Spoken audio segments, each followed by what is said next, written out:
हम कहाँ पहुँचे थे? हम पहुँचे हैं कि फंजाई जो है वो किस उनकी डाइवर्सिटी जो है वो किस किस्म की है, किनकी डाइवर्सिटी में मोनोफाइलेटिक होने में जो है वो डाउट है, और किनका जो है वो उसके बाद फिर हम कहते हैं कि कौन कौन से ग्रुप जो है वो पॉलीफाइलेटिक और पैराफाइलेटिक हैं। जैसे फॉर एग्जांपल अभी हम इस बात को दोबारा से क्लियर करते हैं। आप अगर फंजाई के लिनिएज ड्रॉ करते हैं, फंगल एंसेस्टर बनाते हैं, तो फंगल एंसेस्टर जो है उसके मुताबिक जो आपके बुक में बना हुआ है वो तो ये है कि यहाँ पर आकर दो ग्रुप बनते हैं जो कि हमने आज भी पढ़ने हैं। वो है, एक तो क्रिप्टोमाइसीट्स हैं जो रिसेंटली डिस्कवर हुए हैं और इनकी बहुत ही कम स्पीशीज जो हैं वो अभी तक डिस्कवर हुई हैं, और दूसरे माइक्रोस्पोरिडियंस हैं। ठीक है, ये भी वो ऑर्गेनिजम्स हैं जो यूनिसेलुलर होते हैं, और इनको जो है वो हम फिर कहते हैं कि ये इनके फंगल कैरेक्टर्स हैं। उसके अलावा फिर हम क्या करते हैं, फिर हम इसकी लिनेज में ये ऑब्जर्व करते हैं कि जो दूसरी लिनिएज है उसमें काइट्रिड्स आ जाते हैं। काइट्रिड्स, ये काइट्रिड्स जो हैं ये भी यूनिसेलुलर फंगस फंजाई का ग्रुप है, और ये पैरासाइट्स भी हैं, डिकम्पोजर्स भी हैं। और इनके अंदर जो स्पेशल फीचर होता है वो ये है कि, सॉरी, ये मल्टी सेलुलर ग्रुप है। ठीक है, और इनके अंदर जो है वो other species are single celled. ठीक है, इनमें सिंगल यूनिसेलुलर भी होते हैं। ठीक है, और इनमें जो इम्पोर्टेंट बात है वो ये है कि इनके अंदर फ्लैजेला जो हैं वो इनमें पाए जाते हैं, और फ्लैजेलेटेड स्पोर्स होते हैं इनके ना। काइट्रिड्स है फ्लैजेलेटेड स्पोर्स जो कि इनके एंसेस्टर्स से एंसेस्ट्रल कैरेक्टर की निशानी है। लेकिन एक और चीज़ जो हमें यहाँ पर नज़र आती है वो ये है कि काइट्रिड जब आगे डिवाइड होते हैं तो काइट्रिड के बाद एक एंसेस्टर और मौजूद है। यानी आप यूं कह लीजिए कि ये जो एंसेस्टर है इससे अगला ये जो ऑर्गेनिज्म है, ये दीज बोथ आर अननोन, ये अननोन ऑर्गेनिजम्स हैं।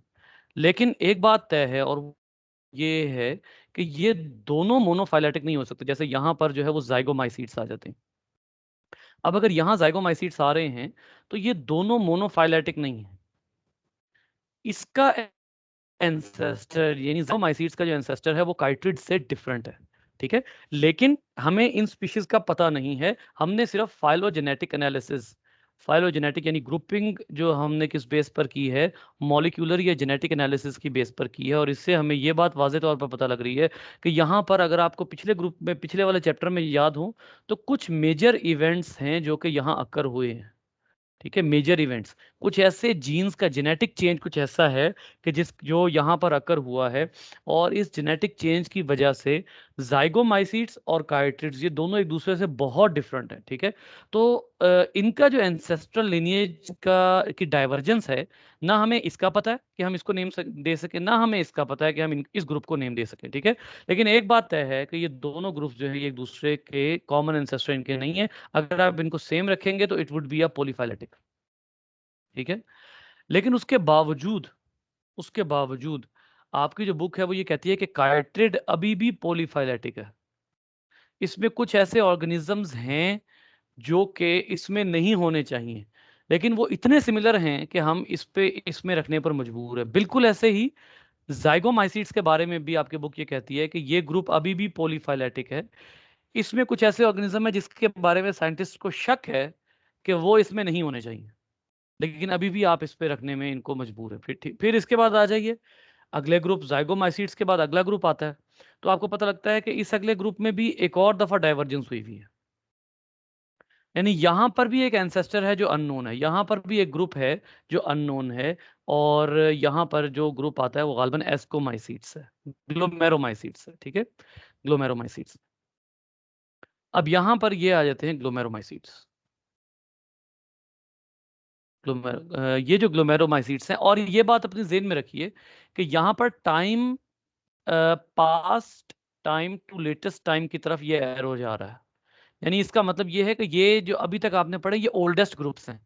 क्रिप्टोमाइसीट्स है, माइक्रोस्पोरिडियंस हैं, काइट्रिड्स हैं, जाइगोमाइसीट्स है, ग्लोमेरोमाइसीट्स हैं। ग्लोमेरोमाइसीट्स के बारे में भी ये सोचा जाता है कि ग्लोमेरोमाइसीट्स अगरचे जाइगोमाइसीट्स से निकाले हुए ऑर्गेनिजम्स हैं, लेकिन ये ऑर्गेनिजम्स जो हैं इनका और जाइगोमाइसीट्स का जो है वो बनता ही नहीं, एक ग्रुप हो ही नहीं सकता। ठीक है। ग्लोमेरोमाइसीट्स जो हैं वो मॉर्फोलॉजिकली और जेनेटिकली डिफरेंट हैं, लिहाजा ये किसी और एंसेस्टर के डिसेंडेंट है, वो एंसेस्टर जिसका अभी पता नहीं है। इसका मतलब ये हुआ कि it is the most unknown phyletic lineage या फाइलोजेनेटिक ट्री। ठीक है। इसके बाद आ जाइए नेक्स्ट। आगे हमें पता लगता है कि जो आगे दो ग्रुप्स हैं, ओहो मैं 10th एडिशन बंद कर दिया गलती से।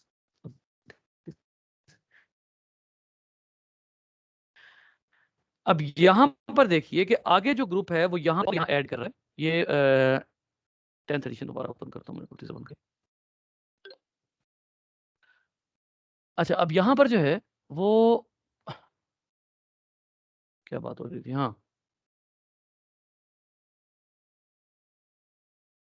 ये देखिए, ये अब इसमें आपको वो कहता है ग्लोमेरोमाइसीट्स, और एस्को और बेसिडियो को वो फिर कहता है कि इनके एंसेस्टर जो है बहरहाल कॉमन है। ठीक है, ये इनके एंसेस्टर कॉमन है, यानी ये जो दो ग्रुप्स हैं, जो दो लेटेस्ट तरीन ग्रुप्स हैं, एस्को और बेसिडियो, इन दोनों के एंसेस्टर्स जो हैं वो कॉमन हैं। ये वो ग्रुप है जिनके एंसेस्टर्स का अगरचे पता नहीं है, लेकिन बहरहाल ये है कि यहाँ पर भी डाइवर्जेंस हुई है, और एस्को और बेसिडियो जो है इनको एक जो है वो आप मोनोफाइलेटिक ग्रुप का नाम दे सकते हैं, या यूं कह सकते हैं कि दीज आर सिस्टर ग्रुप्स। ये दोनों आपस में सिस्टर ग्रुप्स हो सकते हैं। ऊपर का कोई ग्रुप भी सिस्टर ग्रुप नहीं है, ऊपर का कोई ग्रुप सिस्टर ग्रुप नहीं है, बल्कि ये मुस्तकिल एंसेस्टर की डाइवर्जेंस जो है वो चल रही है। अगर ग्लोमेरो और जाइगो सिस्टर होते तो इनका एंसेस्टर यहां पर ना होता, ग्लोमेरो का। ये गौर कर लीजिए, आपके जहन में आ सकता है कि ये सिस्टर क्यों नहीं हो सकते। सिस्टर वो होते हैं जिनका एंसेस्टर कॉमन हो, इमीडिएट एंसेस्टर कॉमन हो। जाइगो और ग्लोमेरो का इमीडिएट एंसेस्टर कॉमन नहीं है, इसका एंसेस्टर बाद में डाइवर्ज हो रहा है। ठीक है, तो इसलिए जो है ये सिस्टर ग्रुप्स नहीं हो सकते। 12th एडिशन में देखिए यहाँ पर थोड़ा चेंज आता है, वो यहाँ पर इनके नेम्स को चेंज करता है। वो यहाँ पर इसको होता है जूपैगोमाइसीट्स, फिर म्यूकोरोमाइसीट्स, एस्कोमाइसीट्स, बेसिडियोमाइसीट्स। इनके नेम्स को वो थोड़ा सा चेंज करता है। तो अगर मैं यहाँ पर इसके नेम की चेंजिंग का करूं, पैरासाइट्स और कमेंसल्स,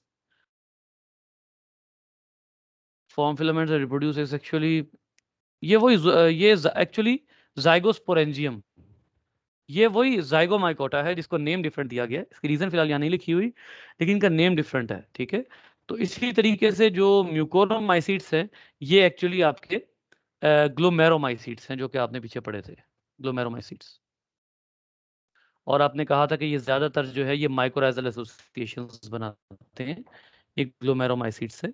ये भी जाइगोस्पोरेंजियम ये भी बनाएंगे। ठीक है, और कोइनोसिटिक होते हैं, जाइगोस्पोरेंजिया। हाँ ये देखिए, ये लिखा हुआ है, the phylum Mucoromycota also includes the ग्लोमेरोमाइकोटा।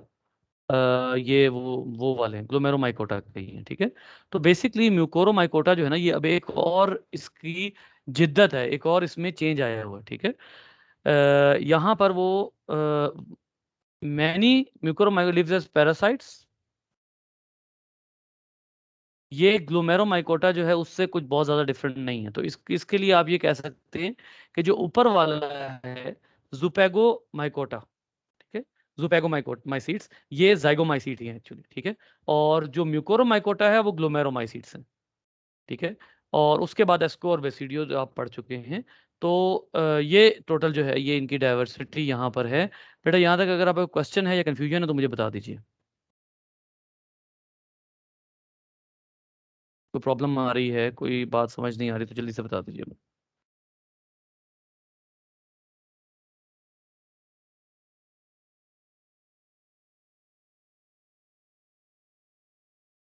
कोई चीज़ समझ नहीं आ रही।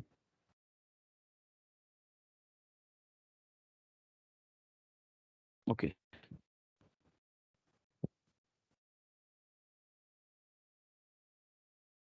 तो अभी हमने एस को पढ़ लिया था।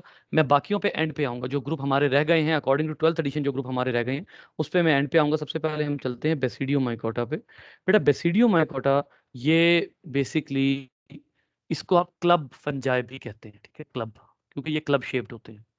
अब सवाल ये पैदा होता है कि क्लब तो क्लब होता है, तो क्लब क्या चीज हुई? बेटा क्लब एक्चुअली वो जो आप क्लब्स कहते हैं ना कि फलां क्लब है, एक जो है वो अपना जिम भी एक क्लब होता है, फिर मीटिंग रूम्स को भी क्लब कह देते हैं लोग, फिर डिफरेंट तरह के और क्लब्स होते हैं। फिर जो क्लब होता है ना बेसिकली, ये और कुछ नहीं होता एक्चुअली, क्लब इस शेप को कहते हैं, इस शेप को कहते हैं। और अगर आप में से किसी ने शौकिया तौर पे ताश खेली हुई है तो आपको अच्छी तरह पता होगा कि इसको, ये आप ताश में भी आराम से देख सकते हैं। ये ताश जो है उसके पत्तों में भी आपको नजर आ जाएगा। ये क्लब शेप है बेसिकली, ठीक है। तो इस शेप की वजह से आप इसको क्लब फंजाई कहते हैं। बाकी वो जो क्लब्स हैं उनको क्लब्स क्यों कहा जाता है, क्योंकि उनकी शेप ऐसी हुआ करती थी, वो इस तरह के बनाए जाते हैं आमतौर पे कि उनको आप क्लब्स कह देते हैं, बट एक्चुअली क्लब शेप होती है, ठीक है, एक शेप का नाम क्लब है। तो ये जो बेसिडियो माइकोटा या बेसिडियो माइसीड्स हैं, इनकी शेप कुछ इस तरह से होती है। और ये आमतौर पर आपके जो है ये विजिबल आई से नजर आने वाले स्पोरेंजिया, याद रखिए ये फ्रूट बॉडीज हैं, ये वही फ्रूट बॉडीज हैं जो कल भी आपने पढ़ी थी। जैसे आपने एस्कोकार्प पढ़ा था, एस्कोकार्प ऐसे करके निकला होगा जमीन के नीचे से ऐसे करके, एस्कोकार्प। तो कार्प का मैंने आपको बताया था, कार्प फ्रूट होता है, ठीक है। तो ये एक्चुअली ये हमने कल पढ़ा था ना, एस्कोकार्प, ठीक है। तो ये असल में उनकी फ्रूट बॉडीज होती हैं। होता क्या है एक्चुअली, मैं आपको एक दफा और रिमाइंड करवा देता हूँ, आप लोगों ने पढ़ा हुआ है। होता कुछ यूं है कि जब दो स्ट्रेन्स आपस में मेटिंग करते हैं ना, एक पॉजिटिव स्ट्रेन है और उसके साथ एक दूसरा स्ट्रेन जो है वो मेटिंग करता है, ये नेगेटिव स्ट्रेन एक उसके साथ मीटिंग करता है।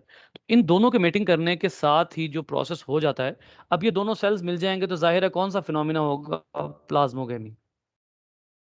प्लाज्मोगेमी, अब प्लाज्मोगेमी होने के बाद ये वाला सेल जो है ये क्या कर देगा, ये वाला सेल जो है वो एक फ्रूट बॉडी बनाएगा। ये इट इज नॉट नेसेसरी कि वो फौरी तौर पे बनाए, लेकिन ये फ्रूट बॉडी बना देगा, ठीक है। ये फ्रूट बॉडी जो है ये क्लब शेप्ड होगी, दिस इज क्लब शेप्ड, जिसकी वजह से आप इसको कहते हैं कि ये बेसिडियो कार्प है। इसको आप क्लब शेप्ड भी कहते हैं और इसको आप बेसिडियो कार्प, एक्चुअली ये बेसिडियो कार्प है जो कि सेक्सुअल रिप्रोडक्शन के नतीजे में प्रोड्यूस हुआ है, सेक्सुअल रिप्रोडक्शन के नतीजे में। क्योंकि यहाँ पर प्लाज्मोगेमी हुई है और फिर कैरियोगेमी होगी, बहुत लंबे अरसे के बाद जब यहाँ कैरियोगेमी होगी तो यहाँ स्पोर बनेंगे, ठीक है। तो इसके अंदर स्पोर लगते हैं, इसके अंदर नहीं लगते, लेकिन मैं वैसे आपको बता रहा हूँ कि ये आफ्टर प्लाज्मोगेमी यहाँ पर फ्रूट बॉडी बन जाती है, ठीक है। इसको आप बेसिडियो कार्प कहते हैं और इस वजह से आप इसको क्लब फंजाई कहते हैं। क्लब फंगस का इसको इस वजह से नाम दिया जाता है। ये देखिए जब यहाँ पर प्लाज्मोगेमी हो गई, ये देखिए ये दो स्ट्रेन करीब आए, इन्होंने यहाँ पर प्लाज्मोगेमी की, प्लाज्मोगेमी होने के बाद यहाँ पर इनकी फ्रूट बॉडी निकल आई। इस फ्रूट बॉडी के नीचे छोटे छोटे गिल्स होते हैं, आप यूं कह लीजिए छोटी छोटी शेप्स होती हैं इस तरह की, इनके अंदर होते हैं स्पोर्स। यहां स्पोर लगते हैं छोटे छोटे ऊपर, ये देखिए बिल्कुल जैसे कल हमने कोनिडियोस्पोर के बारे में पढ़ा था ना कि कोनिडियोस्पोर ऊपर लगते हैं अंदर नहीं लगते, बिल्कुल ऐसे ही बेसिडियोस्पोर भी ऊपर लगते हैं अंदर नहीं लगते। लेकिन कोनिडियो और बेसिडियो में क्या फर्क होगा, हाँ जी, कोनिडियोस्पोर और बेसिडियोस्पोर में क्या फर्क होगा। सर वो कवर्ड थे और ये कवर्ड नहीं है। दोनों कवर्ड नहीं है बेटा, कोनिडियोस्पोर भी कवर्ड नहीं है, बेसिडियोस्पोर भी कवर्ड नहीं है।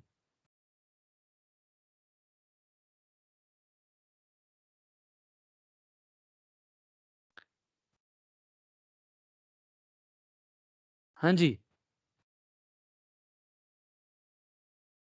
बेटा, कोनिडियोस्पोर बनते हैं एसेक्सुअल रिप्रोडक्शन से, जबकि बेसिडियोस्पोर बनते हैं सेक्सुअल रिप्रोडक्शन से। दोनों ने सरफेस पे लगना है। अब आप यहां पर कुछ जो है चीजों को डिफरेंशिएट करें। सबसे पहले था जूओस्पोर, या इसी को आपने जाइगोस्पोर कहा था। जाइगोस्पोर क्या होता है, जब जाइगोमाइकोटा, अब बात किसकी हो रही है, जूओ या जाइगो की, जाइगोमाइकोटा की बात हो रही है। जब जाइगोमाइकोटा के प्लस और माइनस स्ट्रेन जो हैं आपस में मिलते हैं, आपस में ये मिलते हैं और इनके मिल जाने के बाद यहाँ पर एक बड़ा सारा स्ट्रक्चर बनता है जिसको कहा जाता है जूओस्पोर या जाइगोस्पोर। इसको जाइगोस्पोर कहा जाता है। और इसी से ऊपर फिर निकलता है एक स्ट्रक्चर जिसको आप क्या कहते हैं, इसको आप जाइगोस्पोरेंजियम कहते हैं। इसको आप जाइगोस्पोरेंजियम कहते हैं। और इसके अंदर लगते हैं स्पोर, जाइगोस्पोरेंजियम के अंदर लगते हैं स्पोर। अब आ जाइए अगली बात के ऊपर। अगला है एस्कोमाइकोटा। अब मैं आपको इन सब के डिफरेंसेस समझा रहा हूं, ये डिफरेंस मत भूलिएगा, अगर आप कहीं पढ़ा रहे होंगे तो आपको प्रॉब्लम आ सकती है। एस्कोमाइकोटा, एस्कोमाइकोटा जो है वो बनाता है एस्कोकार्प, और इसी को आप कहते हैं एस्कोस्पोरेंजियम। एस्कोस्पोरेंजियम, इसी को आप एस्कोस्पोरेंजियम का नाम देते हैं। ठीक है, ये कब होता है? जब एस्कोमाइकोटा के दो हाइफी करते हैं प्लाज्मोगेमी। जब ये प्लाज्मोगेमी कर लेते हैं, ये दूसरा, ये प्लस स्ट्रेन, ये माइनस स्ट्रेन, ठीक है, जब ये प्लाज्मोगेमी कर लेते हैं तो इनकी एक फ्रूट बॉडी निकलती है। वो जमीन से ऊपर भी हो सकती है, जमीन से नीचे भी हो सकती है। ये एक बिल्कुल थैले की तरह होती है। ठीक है, इसके अंदर छोटे छोटे कंपार्टमेंट्स लगते हैं। इन कंपार्टमेंट्स को क्या कहते हैं आप?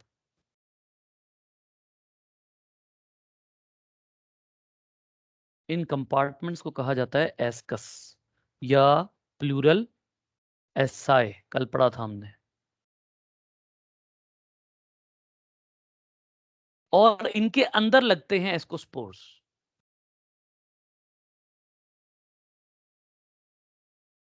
ये भी सेक्सुअल क्योंकि प्लाज्मोगेमी हो रही है, ये भी सेक्सुअल क्योंकि प्लाज्मोगेमी हो रही है। अब आ जाइए तीसरी चीज के ऊपर। तीसरा आपने पढ़ा बेसिडियोमाइकोटा। इनकी जो फ्रूट बॉडी होती है उसको कहते हैं बेसिडियोकार्प, और इनके जो स्पोर होते हैं उनको आप कहते हैं बेसिडियोस्पोर। ये कब लगते हैं? एक पॉजिटिव स्ट्रेन है, एक नेगेटिव स्ट्रेन है। ठीक है, ये पॉजिटिव, ये नेगेटिव।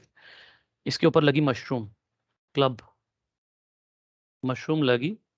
मशरूम के नीचे होते हैं स्पेशल किस्म के छोटे छोटे कंपार्टमेंट्स, जिनको आपकी बुक क्या नाम देती है? गिल्स। इन गिल्स के ऊपर लगते हैं स्पोर्स। जी बेटा, सेक्सुअल रिप्रोडक्शन हुई है, एसेक्सुअल हुई है? सेक्सुअल। सेक्सुअल हुई है क्योंकि यहाँ प्लाज्मोगेमी हुई है। प्लाज्मोगेमी यहाँ नजर आ रही है हमें, ये प्लस स्ट्रेन है, ये माइनस स्ट्रेन है। एसेक्सुअल में कभी प्लाज्मोगेमी नहीं होगी, ये प्लाज्मोगेमी हुई है। इन में लग रहे थे, इस पे लग रहा है।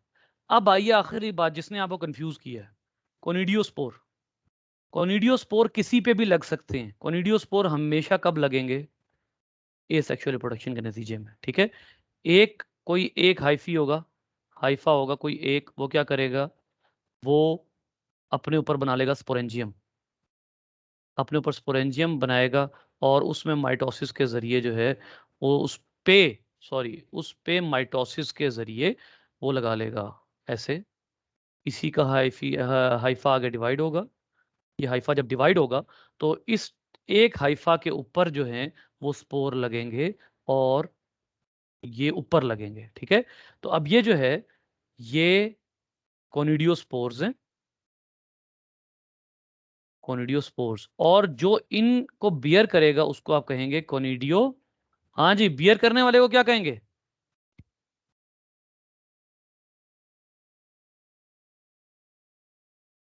कोनिडियोफोर। कोनिडियोफोर। शाबाश, कोनिडियोफोर, बहुत अच्छे। बिल्कुल इसी तरह ये बेसिडियोफोर है, ये बेसिडियोफोर है। ठीक है, और ये बेसिडियोकार्प है। यहां पर अब आप गौर करें इस लाइफ साइकिल में, ये वो डिफरेंस है जो आप लोगों को समझ आना चाहिए, वरना फंजाई नहीं आपको समझ आएंगे। ये देखें, बेसिडियोकार्प, बेसिडियम विद 4 बेसिडियोस्पोर। अब इसको उसने बेसिडियम भी कहा हुआ है, इसको आप बेसिडियोफोर भी कह सकते हैं, वरना आप इसको बेसिडियम भी कह सकते हैं, बेसिडिया, बेसिडियम, ये भी कह सकते हैं आप इसको। ठीक है, तो ये अब यहां पर डिफरेंस क्या आ रहा है? जो बुनियादी तौर पे आपने यहां पर डिफरेंस देखा, इन में लग रहे हैं, इसमें लग रहे हैं, इसमें लग रहे हैं, लेकिन ये दोनों सेक्सुअल हैं। ठीक है, इस पे लग रहे हैं और इस पे लग रहे हैं, लेकिन इन दोनों में फर्क क्या है? ये बेसिडियो है और ये सेक्सुअल रिप्रोडक्शन से बन रहा है, ये कोनिडियो है और कोनिडियो हमेशा एसेक्सुअल के नतीजे में बनेगा।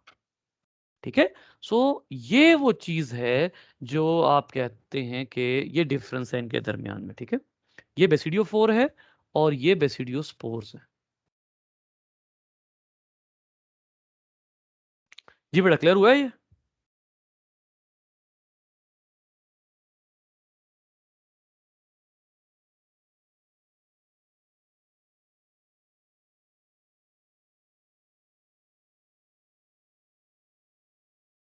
Hello hello, testing testing, any problem? चुप बैठे हुए सर हैं। क्लियर है। अच्छी बात है। अच्छा, एक और बात हम डिस्कस कर रहे थे, बेसिडियो माइकोटा। अब अगर आएगा तो पढ़ा लेंगे, कुछ सवाल पूछेगा तो डिफरेंस बता देंगे। फॉर एग्जांपल इंटरव्यू में आपसे सवाल हो जाता है कि ले जी बताएं, इंटरव्यू वालों को तो आमतौर पर ये पता ही नहीं होता कि वो इनके ग्रुप्स वो भी हैं, क्रिप्टोमाइकोटा और माइक्रोस्पोरिडियंस और काइट्रिड्स, ये तीन ग्रुप जो ऊपर पढ़ के आए हैं हम, उनको पता ही नहीं होता। वो इन्हीं चारों में से पूछते हैं, जाइगोमाइकोटा, एस्कोमाइकोटा, बेसिडियोमाइकोटा, और आमतौर पर ड्यूटेरोमाइकोटा को भी एक शामिल कर लेते हैं, वो एफएससी से सवाल होता है। लेकिन अगर आप इनका इनका आपके इंटरव्यू में आपसे कुछ सवाल पूछता है, कोई बच्चा सवाल पूछता है, आपको पढ़ाना पड़ जाता है, तो आपको बहुत बुनियादी चीजें जो हैं ये भी याद रखनी है कि एक तो इनकी फ्रूट बॉडीज का फर्क होता है। ठीक है, जाइगोमाइकोटा की हमेशा माइक्रोस्कोपिक होती है, एस्को की माइक्रो भी हो सकती है, मैक्रो भी हो सकती है, बेसिडियो की आमतौर पर मैक्रो होती है। ठीक है, फिर जाइगो में फौरी तौर पर कैरियोगेमी हो जाती है, एस्को और बेसिडियो में लेट कैरियोगेमी होती है, हमेशा लेट कैरियोगेमी होती है,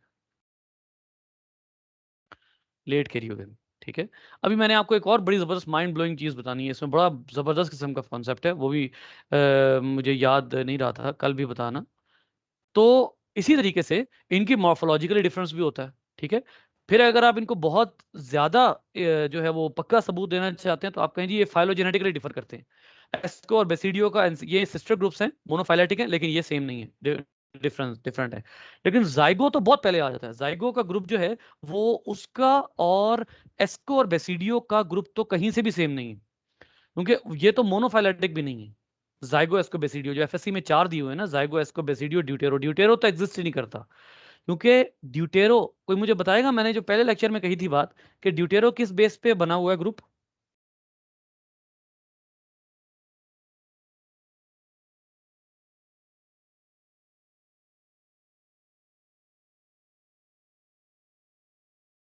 ओहो, भूल गया क्या? अभी कल परसों तो बात हुई है।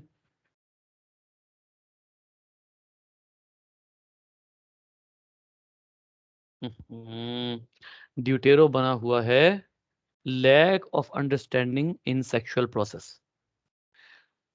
हमारे जो एफएससी में आपने पुराने पढ़े हुए हैं ना फंजाई के, उसमें जो फंजाई है उसकी जितनी डिस्ट्रीब्यूशन हुई हुई है वो सारी रिप्रोडक्शन की बेस पे हुई हुई है। ठीक है, अब जब आप उसको फाइलोजेनेटिकली कन्वर्ट करते हैं तो आपको पता लगता है कि वो कोई क्राइटेरिया नहीं है, रिप्रोडक्शन का मेथड कोई क्राइटेरिया नहीं है। अगर आपने ड्यूटेरोमाइकोटा रिप्रोडक्शन की बेस पर बना दिया था तो अब आप उसको रिमूव कर देंगे, ऑब्सोलीट कर देंगे, अब आप उसको नहीं मानेंगे, ड्यूटेरोमाइकोटा एग्जिस्ट नहीं करेगा। ठीक है, ये जो है वो बड़ी इंपॉर्टेंट बात है समझने के लिहाज से, इसीलिए अब ड्यूटेरोमाइकोटा आपको इसमें नजर नहीं आएगा। जी बेटा, को पल्ले पड़ा, फंजाए समझ आ रहे हैं?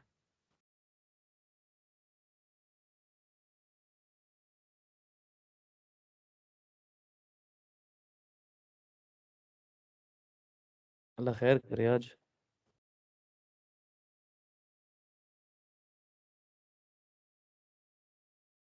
मीना, जोहा, सानिया, क्या हो गया बेटे? जी सर, समझ आ रही है।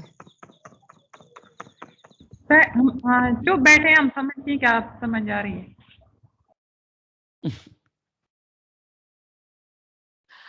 आप लोगों का अगर कहीं से कंफ्यूजन है ना, किसी बहुत बेसिक चीज में भी कंफ्यूजन है, तो आप क्लियर करें। मैं चैप्टर को यहीं रोक दूंगा। अगर मुझे अगले हफ्ते भी ये चैप्टर चलाना पड़ा तो मैं यहीं रोक दूंगा, कोई मसला नहीं है।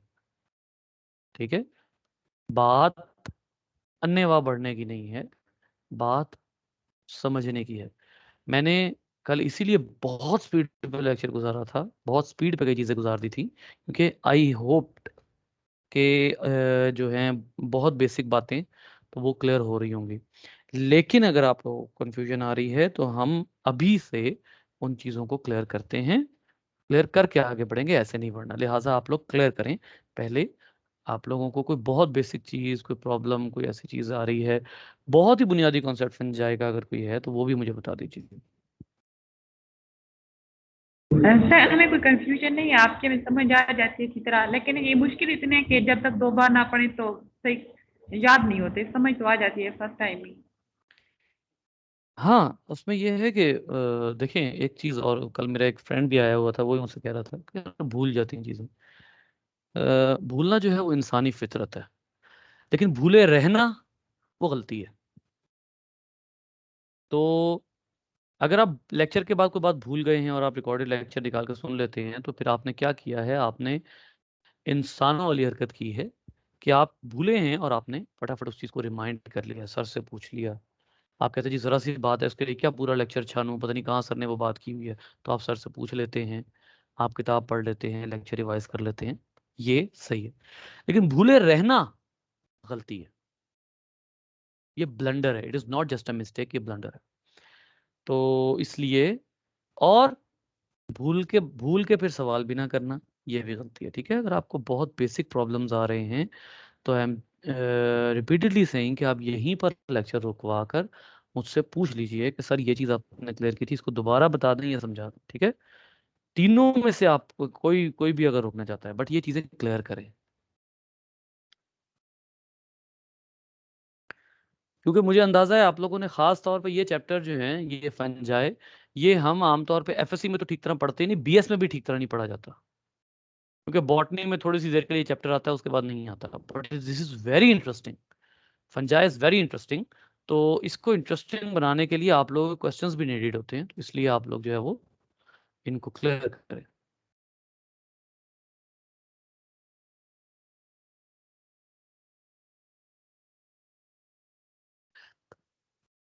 जी, अब यहाँ पर एक चीज़ और जो है मैं आपको बताता हूँ, और वो ये है कि एक दफ़ा जब ये आपस में मीटिंग शुरू करेंगे, फिर ये क्लोज आएंगे।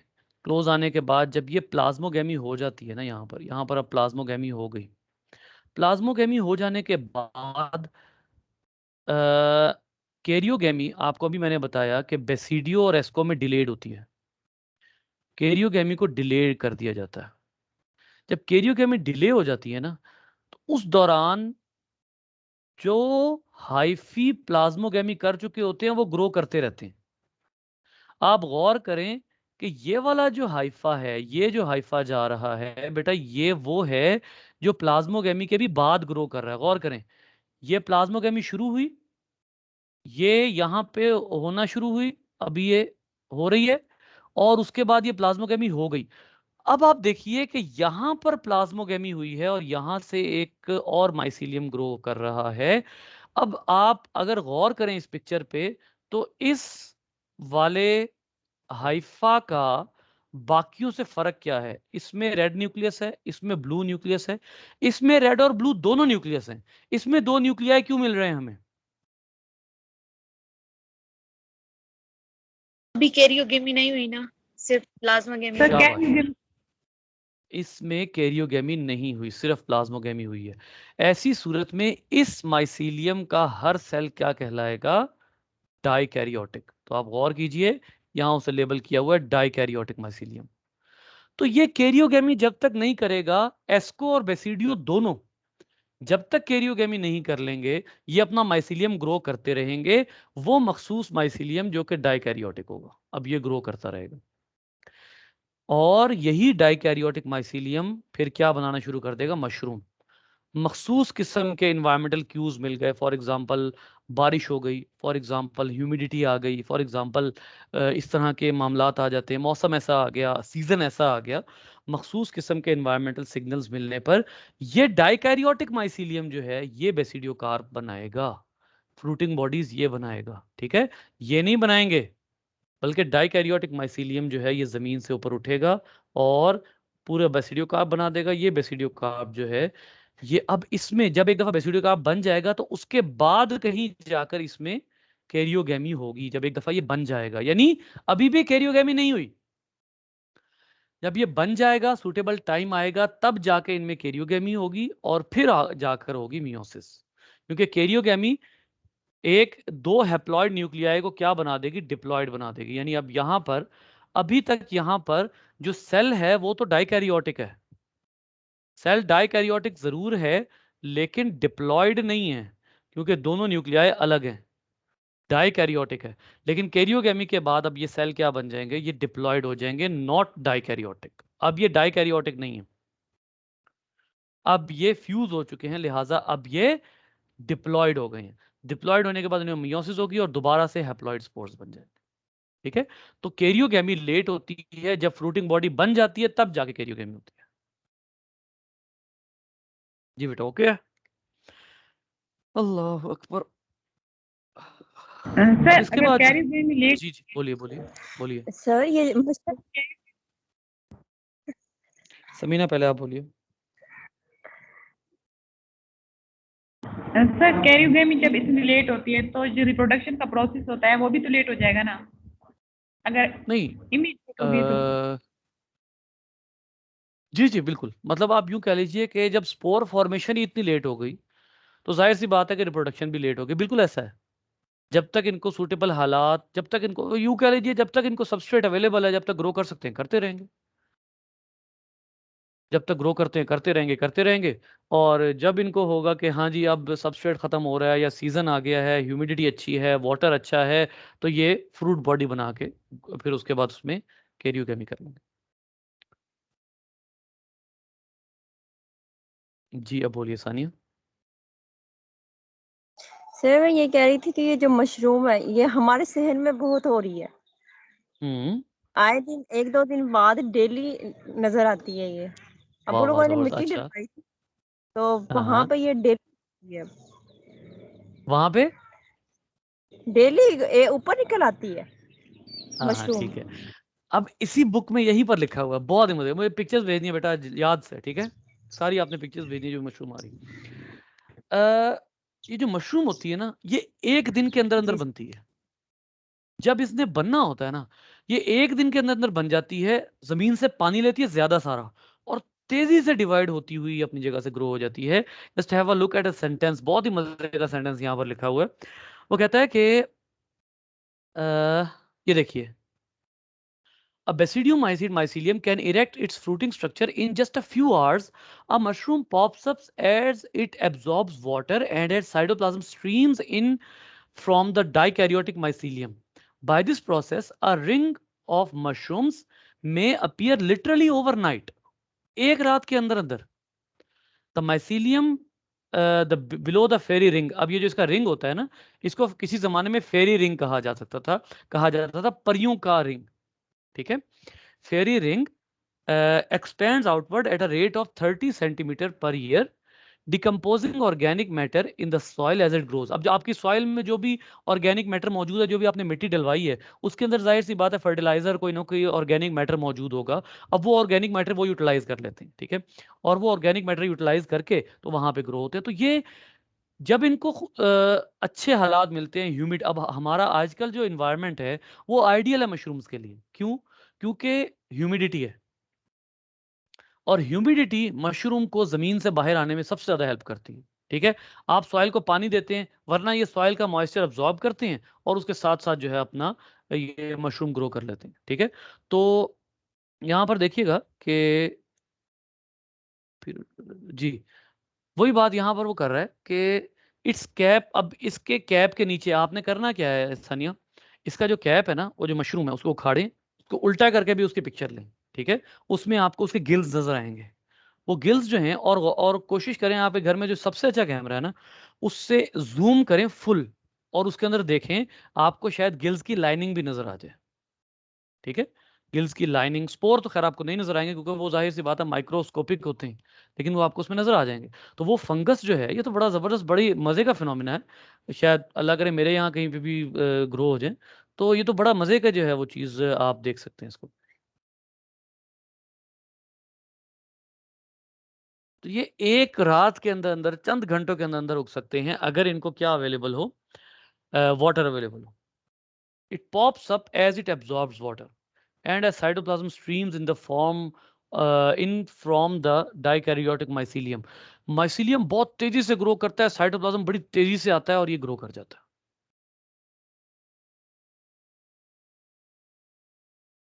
और ये यही हैं कि जिनके आप खूब मजे उड़ाते हैं पिज्जे में। मशरूम पिज्जा जो आपका होता है, उसमें आप जो मजे उड़ाते हैं वो इन्हीं के हैं। अब ये इनके गिल्स हैं, ये गिल्स हैं इनके, ठीक है। इनका ऑर्डर, इनकी बू होती है जैसे गोश्त, गला सड़ा गोश्त होता है, इनकी इस तरह की खास तरह की बू होती है। ये देखें, ये इसके स्पोर निकल रहे हैं। ये भी क्लब फंजाई है, इसकी भी शेप ऐसी होती है, लेकिन इसको शेल्फ फंजाई भी कहते हैं। ये वुड का डिकम्पोजर है, ये शेल्फ की फॉर्म में निकलता है, ठीक है। क्लब शेप होती है इनकी, लेकिन शेल्फ की फॉर्म में निकलता है ये। जी बेटा जी। और आपको बेसिडियो जो है वो इससे बेहतरीन समझ नहीं आ सकते जब तक आप हाथ में खुद नहीं पकड़ते उसको। उसको उखाड़ ले, कोई मसला ही नहीं है, ऐसे करके उसको ऊपर को खींचे, वो जोर से खींचे, वो नीचे से निकल आएगा। उसको एक रात और मेहनत करनी पड़ेगी बस फंजाई को, वो और उगा लेगा, खैर है। नहीं सर, वो खुद ही इतना ऊपर आ जाता है, आराम से बंदा उसे पकड़ सकता है। जी जी, वो आराम से ऊपर आ जाता है और आप उसको आराम से उखाड़ सकते हैं उसके ऊपर से। जी। अच्छा जी, इसके बाद आइए जी, नेक्स्ट है फंजाई प्ले, न्यूट्रिएंट साइक्लिंग है, इकोलॉजिकल इंटरेक्शन है, ह्यूमन वेलफेयर, इन सब में फंजाई का रोल होता है। जैसे फॉर एग्जांपल डिकम्पोजर्स के बारे में आपको बहुत अच्छे तरीके से पता है कि आपके जितने भी ये ऊपर गुजरे हैं, जितने भी फंजाई गुजरे हैं, वो डिकम्पोजिशन करते हैं। अभी हम ये नहीं पढ़ सकते, हमने ऊपर दो ग्रुप छोड़ दिए हैं, क्रिप्टोमाइकोटा और माइक्रोस्पोरिडियंस, जिनके बारे में हमने कहा था कि हम एंड पे पढ़ेंगे, जो कि आपकी इसमें 12th एडिशन में मौजूद है। बेटा ये दो जो आपके ग्रुप्स हैं, क्रिप्टोमाइसिट्स और माइक्रोस्पोरिडियंस, ये दोनों ग्रुप जो हैं, इनके अंदर जो एक बड़ी पर्टिकुलर चीज़ है वो ये है कि ये एक तो यूनिसेलुलर है, ठीक है। दूसरा, इनके अंदर हमें जो है वो फ्लैजेला मिलते हैं। For example aerobic and anaerobic environment में हमें दोनों में मिलते हैं ये, ठीक है। और ये प्रोटिस्ट और फंजाई के पैरासाइट्स होते हैं, ठीक है। मेरीन और फ्रेश वाटर दोनों में है, और इनमें फ्लैजेला वगैरह मौजूद हो सकता है क्योंकि इनके एंसेस्टर फ्लैजेलेटेड होते हैं, ठीक है। फिर उसके अलावा आप देखिए यहाँ पर दूसरा माइक्रोस्पोरिडियंस, ये भी यूनिसेलुलर पैरासाइट्स हैं, ठीक है। और ह्यूमन के भी पैरासाइट्स होते हैं, हनी बीज के पैरासाइट्स होते हैं, और हनी बी की कॉलोनीज उड़ा के रख देते हैं। कॉलोनी कोलैप्स डिसऑर्डर होता है जिसमें पूरी पूरी हनी बी का हाइव जो है ये उड़ा के रख देते हैं, और ये मुख्तलिफ एरियाज में बड़े बड़े खौफनाक किस्म के जो है वो कर सकते हैं, नुकसानात कर सकते हैं हनी इंडस्ट्री में, ठीक है। और फिर इनमें कुछ खास चीजें होती हैं, जैसे इनमें रिड्यूस्ड माइटोकॉन्ड्रिया होता है। इससे पहले आपने रिड्यूस्ड माइटोकॉन्ड्रिया किन में पढ़ा था, याद है आपको?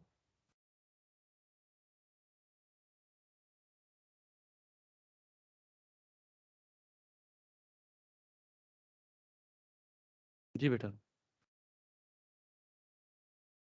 इससे पहले आपने रिड्यूस्ड माइटोकॉन्ड्रिया पढ़ा था किंगडम प्रोटिस्टा के अंदर, वो जो आपका था पैराबैसेलिया, उसमें आपने रिड्यूस्ड माइटोकॉन्ड्रिया जो है वो आपने पढ़ा था, ठीक है। तो इनमें भी इनकी ये सिमिलैरिटी उनके साथ हो सकती है, और छोटे छोटे जीनोम्स होते हैं इनके, लेकिन क्योंकि काइटिन होता है। अब यहाँ पर वो एक बड़ी इंपॉर्टेंट बात करता है, वो कहता है भाई क्योंकि सेल वॉल होती है और काइटिन होता है, लिहाजा ये सबसे बड़ा फीचर है, हम इनको मजबूर है फंजाई पे रखने में, फंजाई में रखने पे। यानी इसका मतलब ये है कि फंजाई एक ऐसा ग्रुप है जो कि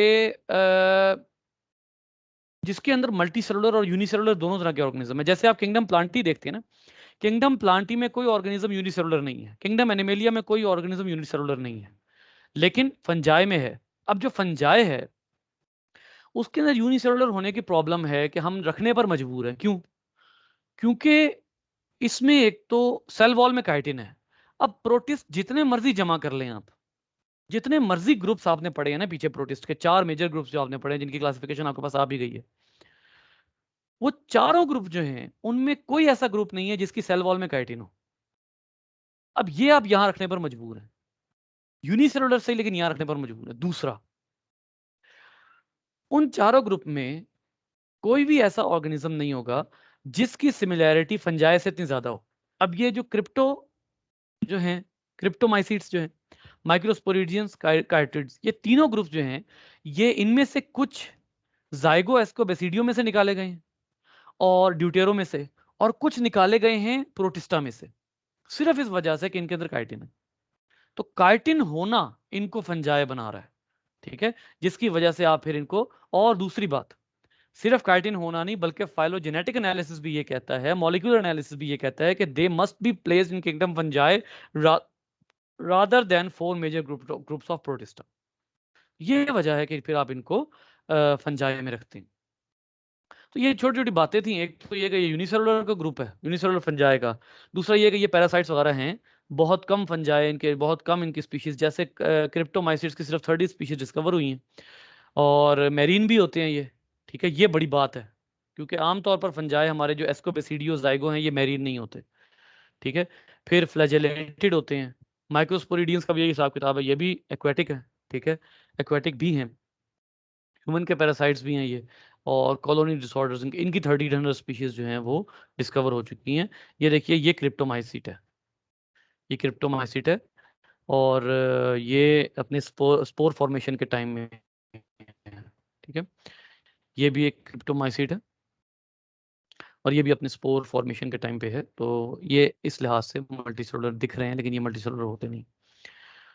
आ जाते हैं जी, इनका रोल क्या है हमारे इन्वायरमेंट में। इनका रोल जो है वो, अब देखिए, मैं आपको जो बताना चाह रहा था, एक बात मैं भूल गया जो मैं आपको बताना चाह रहा था, कि ये जो क्रिप्टो और माइक्रोस्पोरिडियंस हैं, इनमें आपको ज़्यादा डाटा नहीं मिल रहा। क्यों नहीं मिल रहा? क्योंकि इनमें और बाकियों में जो फ़र्क है वो फाइलोजेनेटिक बेस पे है, और फाइलोजेनेटिक बेस आप इस बुक में नहीं पढ़ते, वो आप तब पढ़ते हैं जब आप बाकायदा सिस्टमेटिक्स पढ़ रहे हैं, वो फिर आप नहीं पढ़ रहे, ठीक है। इस वजह से फिर आप कहते हैं कि चलो इनका जो है वो आप ज़्यादा डिफरेंसेस नहीं बताते, इनके आप कम डिफरेंसेस ही बताते हैं। बाकी जहाँ तक बात है कि जो क्रिप्टो और माइक्रोस्पोरिडियंस हैं, इनका सिर्फ ये है कि इनका फाइलोजेनेटिक एनालिसिस इनको बाकियों से अलग बनाता है, बाकी और कोई ऐसी चीज़ है नहीं सिवाय यूनिसेलुलर होने के या इनका इन्वायरमेंट डिफरेंट होने के, और कोई ऐसी चीज़ नहीं। नहीं जी, फंजाई डिकम्पोजर होते हैं, फंजाई प्लांट्स के म्यूचुअलिस्ट्स होते हैं, प्लांट के अंदर रहते हैं। कल हमने बात की थी, एंडोफाइट्स होते हैं, प्लांट्स के अंदर रहते हैं, और प्लांट को बाज़ औक़ात बचाते भी हैं लाइट इंटेंसिटी से। प्लांट को बाज़ औक़ात ये जायकेदार भी बनाते हैं। फंजाई प्लांट को बाज़ औक़ात जायका दे रहा होता है कि ज़्यादा से ज़्यादा प्लांट्स, ज़्यादा से ज़्यादा एनिमल्स आएँ, ज़्यादा से ज़्यादा जो है वो इंसेक्ट्स आएँ। फिर इसी तरीके से प्लांट्स को बाज़ औक़ात कड़वाहट भी फंगस दे रही होती है, ताकि वो फंगस जो है वो जो प्लांट है, वो जो हर्बीवोर्स हैं वो, या इंसेक्ट्स, वो आकर प्लांट को ख़राब ना करें। तो ये एंडोफाइट्स होते हैं, प्लांट्स के अंदर रह रहे होते हैं, ठीक है। इसी तरीके से एक और है कि ये by increasing host plant tolerance of heat, drought और हैवी मेटल्स। ये बड़ा इंपॉर्टेंट है कि बाज़ औक़ात फंजाई किसी पत्ते में रह रहा होता है और हीट से बचाता है, क्योंकि फंजाई खुद तो ज़बरदस्त हीट टॉलरेंट होते हैं ना, बड़े ज़बरदस्त हीट टॉलरेंट होते हैं। लेकिन साथ-साथ ये प्लांट को भी बचाते हैं कि हीट जो है वो प्लांट को नुकसान ना दे। तो ये उस लिहाज से भी बचाते हैं, और इनके अंदर हीट शॉक प्रोटीन्स होती हैं। ये सेल को सराउंड कर लेते हैं ताकि डिहाइड्रेशन ना हो, और एब्जॉर्बेंस रेट बढ़ा देते हैं, ठीक है। ऐसी प्रोटीन्स प्रोड्यूस करते हैं जो हीट टॉलरेंट प्रोटीन्स होती हैं। ड्राउट में इन सब चीज़ों में बचाते हैं, ठीक है। अच्छा, उसके बाद फंगस एनिमल म्यूचुअलिज्म, जैसे बहुत सी, ये यहाँ पर बड़ा ज़बरदस्त किस्म की मिसाल है। ये जो एंट्स आपके सामने इस वक़्त घूम रही है ना, चींटियाँ जो यहाँ पर हैं, ये जो चूंटियाँ हैं, ये इन पत्तों को खा नहीं सकती, कैन नॉट डाइजेस्ट। ये इन पत्तों को डाइजेस्ट नहीं करती। इंस्टेड ये क्या करती हैं, ये अपने बिलों में जाती हैं, इन पत्तों को रख देती हैं, और जब ये इन पत्तों को रख देते हैं तो वहाँ क्या होता है कि वहाँ एक फंगस होती है। वो फंगस जो है, पर्टिकुलर किस्म की फंगस, वो नीचे नाम हम देख लेंगे अभी, वो फंगस इसको डाइजेस्ट करती है। वो पहले तो इनको डाइजेस्ट करती है, यानी ब्रेक करती है। डाइजेस्ट करने के बाद इनको कर लेती है स्टोर इन देयर हाइफी। वो फंगस अपने हाइफी में इन पत्तों के डाइजेस्टेड मटेरियल को स्टोर कर लेती है, और वो हाइफी जो है वो ये चूंटियां खाती हैं। यहाँ गौर कीजिए, वो कहता है कि as the fungi grow their hyphae develop specialised swollen tips that are rich in proteins and carbohydrates. अब वो प्रोटीन और कार्बोहाइड्रेट जो है वो ये एंट्स खाती हैं। अंदाजा करें कि वो ये क्या कर रही हैं, ये उस फंजाई को लाके दे रही हैं पत्ते।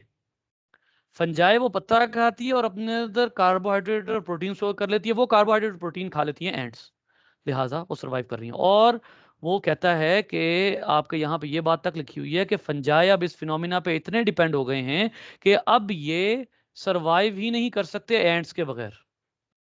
और एंट्स इतना डिपेंडेंट हो गए हैं कि ये बगैर इस तरह की फंजाई के जो है वो कर ही नहीं सकते, सरवाइव नहीं कर सकते। बेटा ये कौन सा रिलेशन हुआ, म्यूचुअलिज्म या सिम्बायोटिक? सिम्बायोटिक। ये सिम्बायोटिक है, क्योंकि दोनों अब फ्री लिविंग नहीं रहे, दोनों एक दूसरे के बगैर गुजारा नहीं कर सकते। ठीक है, तो फंजाई बकायदा अपने घरों में इनको पालते हैं। देखा, अंदाजा करें, सॉरी, जो एंट्स हैं वो बकायदा फंजाई को अपने घरों में पालते हैं। Beautiful relationship. फिर इसी तरीके से आप कहते हैं जी लाइकेंस। लाइकेंस के बारे में आपको बहुत अच्छे तरीके से पता है, it is association between fungi और फंजाई एंड एल्जी और साइनोबैक्टीरिया। फोटोसिंथेटिक यूनिसेलुलर ऑर्गेनिज्म, यानी आप इनको कह लीजिए फोटोसिंथेटिक प्रोटिस्ट्स। ये एक रिलेशनशिप होता है, और ये बड़ा पक्का रिलेशनशिप है। ये एक ऐसा रिलेशनशिप है जिसके बगैर, ये सिम्बायोटिक है, इसके बगैर बहुत से फंजाई और बहुत से एल्जी रह ही नहीं सकते। ये भी सिम्बायोटिक है क्योंकि ये फ्री लिविंग नहीं रहने देता। ठीक है, तो ये सिम्बायोटिक है। और ये जो रिलेशनशिप है, इसमें आप कह सकते हैं कि ये जो लाइकिन होते हैं, इसमें फंजाई जो है वो अपने पार्टनर को, चाहे वो साइनोबैक्टीरिया हो चाहे वो एल्जी हो, वो अपने पार्टनर को प्रोवाइड करता है धूप से बचाओ। ठीक है, क्योंकि खुद बड़ा टॉलरेंट होता है, डिहाइड्रेशन नहीं होने देता। फिर एब्जॉर्ब करके मटेरियल एब्जॉर्ब करके देता है। यहाँ पर आप गौर कीजिए, ये जो है, ये सारे ग्रीन कलर के ये एल्गल पार्टनर्स हैं। एल्गल पार्टनर्स, ठीक है, ये ग्रीन कलर के एल्गल पार्टनर्स हैं। और जो फंजाई हैं वो ज़मीन में भी होते हैं और वो इनके ऊपर भी होते हैं। एल्गल पार्टनर इनके नीचे होते हैं।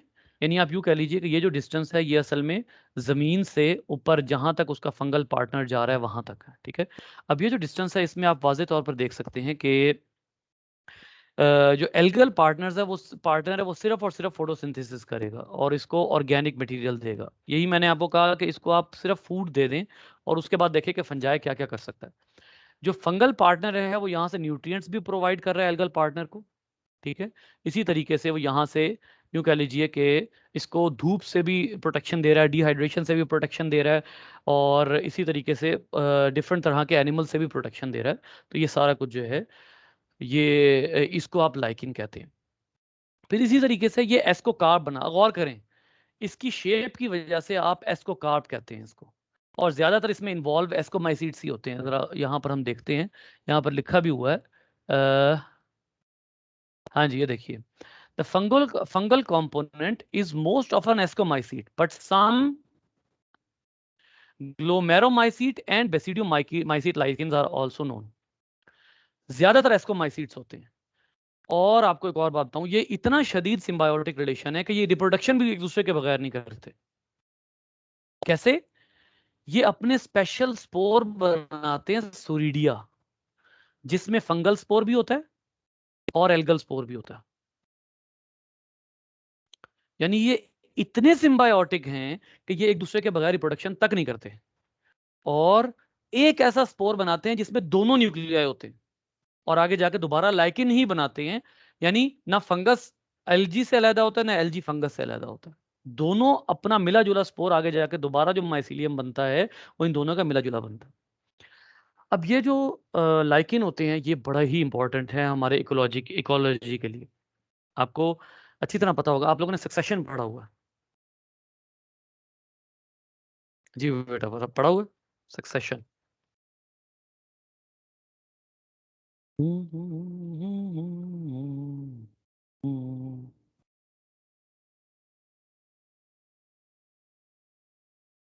बेटा ये सक्सेशन को हम इंशाल्लाह कल डिस्कस करेंगे, टाइम हो गया।